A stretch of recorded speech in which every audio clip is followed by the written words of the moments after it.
Ministro, desde o dia 1º de janeiro de 2023, que nós estamos travando uma batalha contra o governo Lula em relação à cruzada desarmamentista por ele pregada, né? E é muito curioso o senhor apontando o seu ministério como técnico e não político, quando, na verdade, isso é impossível. Todo ministério é político. O senhor está lá para instituir uma política de segurança pública, a política alinhada com a visão do presidente. E como Vossa Excelência falou, quanto maior o número de armas circulando, maior o número de crimes. Foi uma afirmação de Vossa Excelência, que é uma afirmação política, que é uma afirmação falsa. Ela contraria uma lei básica da matemática. E eu vou revelar aqui para os senhores. Nos Estados Unidos existem em torno de 400 milhões de armas. 400 milhões de armas. Eles têm 22 mil homicídios ano. No Brasil, temos 3 milhões de armas. Mais ou menos. E são 40 mil homicídios. Então, para mim, essa matemática está bem tranquila. Essa é a diferença entre realidade e política. A realidade é: o cidadão de bem, ele deve ter acesso à arma de fogo para proteger a família dele, a vida dele. E o criminoso não deve ter acesso à arma de fogo. Essa é a realidade. Mas a política do governo Lula é o reverso. A política do governo Lula é: o cidadão não deve ter acesso à arma de fogo, e ele promove essa política por intermédio da Polícia Federal, inventando o requisito de efetiva necessidade, que é um requisito político. Veja, não é técnico, e eu desafio Vossa Excelência a explicar tecnicamente o que é a efetiva necessidade, até porque eu tenho conhecimento prático de diversos casos em que, obviamente, estavam presentes todos os requisitos da efetiva necessidade e o porte de arma não é concedido, ou a posse de arma, como uma inovação técnica da Polícia Federal, não é concedido, sob a alegação de que não há a efetiva necessidade, que é um golpe. A efetiva necessidade é um golpe, né, utilizado pela Polícia Federal para deferir o porte de arma para quem ela deseja. Vossa Excelência teve o porte de arma renovado. Graças a Deus, Vossa Excelência tem o meio de defender sua vida e de sua família, de suas netas. Outros cidadãos em situações de vulnerabilidade não têm esse direito sagrado de defender a própria vida. Garantido. Então, eu faço essa observação e essa questão técnica para deixar claro que não há nesse ministério técnica. O que há é política. E a partir do momento que a gente assume isso e fala: é verdade, a gente está aqui com uma política desarmamentista, a gente está se aterrando na realidade e podemos ter um debate mais próprio. Por exemplo, a portaria que permite que policiais militares comprem armas de fogo particulares foi editada em maio de 2024. Então, janeiro de 2023 é suspenso esse direito, maio de 2024 é retomado. A portaria que permite que policiais civis, policiais penais, GCMs, policiais federais, que eles possam comprar uma arma para defesa, foi editada em novembro de 2024. Novembro. E ainda ela vem com outra inovação que eu queria entender qual é a técnica por trás, que é: o PM pode comprar 4 armas e o policial civil pode 2. Tá aí, coronel. O senhor pode mais do que eu nesse ponto. Sem pé nem cabeça. Não tem motivo técnico nenhum. Como não tem motivo? O Paulão deixou claro, não tem motivo para proibir a presença de um clube de ação bem significativa, né, com o objetivo de fechar 95% dos clubes do Brasil. Senhor ministro, Vossa Excelência mencionou que eu admito que os clubes funcionem das 18. Meu tempo de liderança, por gentileza, presidente.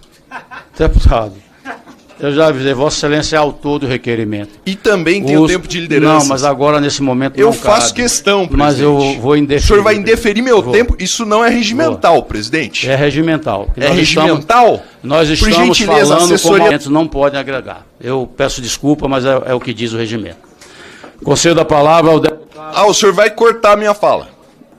Seu tempo. Não, acabou meu tempo, mas não acabou minha fala. Eu peço, então, ao senhor que me Vossa Excelência, mais 1 minuto. Obrigado, presidente. O senhor mencionou que, então, eu, Paulo Bilins, teria dito em reunião com Vossa Excelência que seria possível o funcionamento dos clubes a partir das 18 horas durante a semana e de tempo livre durante os finais de semana. Eu queria só deixar bem claro, senhor ministro, que esse é um requisito imposto pelo governo Lula em troca do fechamento absoluto. E é óbvio, ministro, que antes do fechamento absoluto de 95% dos clubes, nós aceitamos o funcionamento a partir das 18 horas durante a semana, deixando claro que é sim uma política desarmamentista. Pelo menos a gente tem que ter a coragem de falar a verdade, né? Já que somos todos homens adultos aqui. Muito obrigado. Muito obrigado, deputado. Vou conceder a palavra ao ministro para responder e, em seguida, passaremos aos inscritos e lideranças. Senhor presidente, eu gosto muito de dialogar com o deputado delegado Paulo Bilins. Ele é veemente, é firme, modéstia à parte, eu também sou. Então, nós estamos, assim, num patamar equivalente. Ele é sempre muito bem-vindo lá no Ministério, muito bem atendido, café quente, água gelada, e sempre chegamos, digamos assim, a um consenso, sempre que possível. Bom, o que eu quero dizer, primeiramente, quando eu disse que o Ministério é apolítico, isso não significa que ele não exercita, não desenvolve políticas públicas. E a política relativamente à posse e ao porte de armas é uma política pública. E cada governo tem a sua perspectiva relativamente a esta questão. O governo passado liberou amplamente o porte e a posse e o porte de armas. Este governo tem uma visão distinta. Ele entende que a circulação de armas no país precisa ser regulamentada, porque a arma é um instrumento letal, o instrumento pode levar pessoas à morte. E há consenso entre os especialistas, o senhor tem as suas estatísticas, eu tenho as minhas, e o exemplo dos Estados Unidos, com todo respeito, não é o dos mais esclarecedores, porque o que a gente vê na televisão, o número de atiradores em shoppings, em escolas, a mortandade que se faz no meio das ruas e parques, é algo estarrecedor. Eu ousaria dizer que isso está vinculado ao número indiscriminado de armas em circulação naquele país, que é o berço da democracia, ou um dos berços da democracia.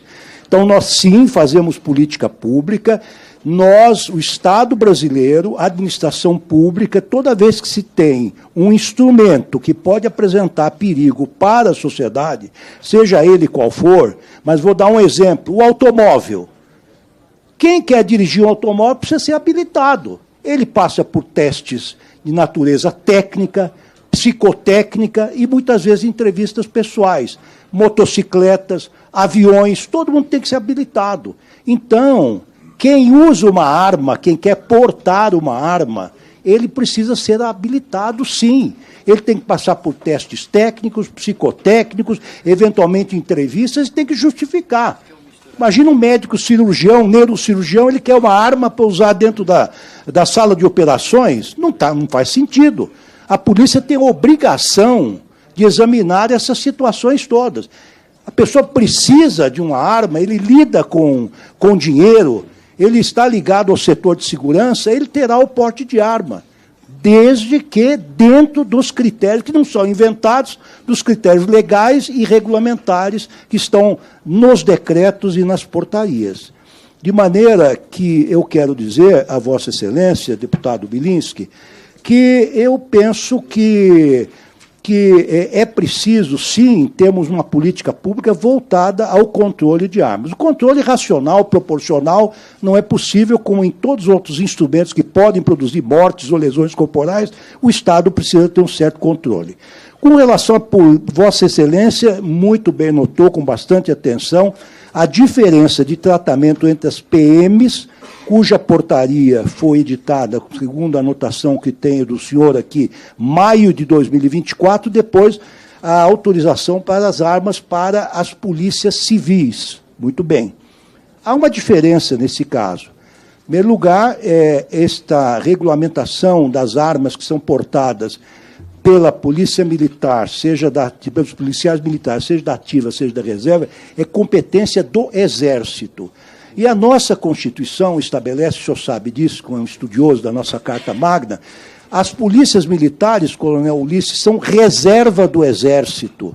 Portanto, elas podem ser convocadas num momento de perigo nacional. Sim, sim, sim. Veja, então, Vossa Excelência. Possivelmente, eu sei que o senhor não concorda, mas essa foi a conclusão do Exército.